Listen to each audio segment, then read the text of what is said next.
I'm going to show you a variation of the overhead press.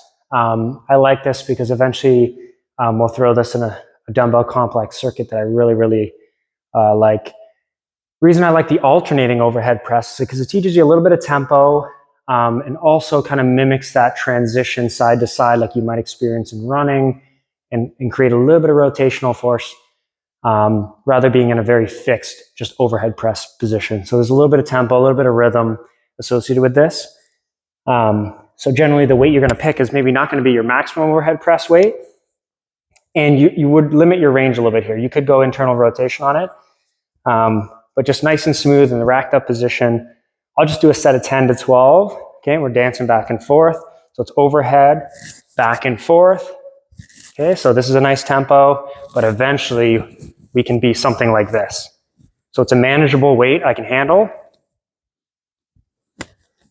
Okay, bracing and back down.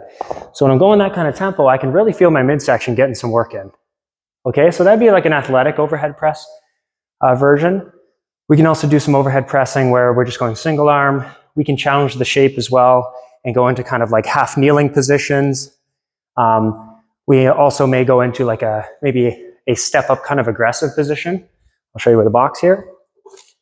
So trying to recreate maybe a more specific posture, like a hip lock type posture for a runner.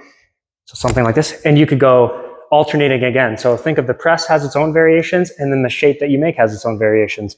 So something like this, up on the toe, most of my weight's in the front there, nice and even, and I could go alternating here. So less stable base of support, okay, but trying to recreate a shape. Still a stable shape, or should be a stable shape for a runner, but you would build up to something like that. All right.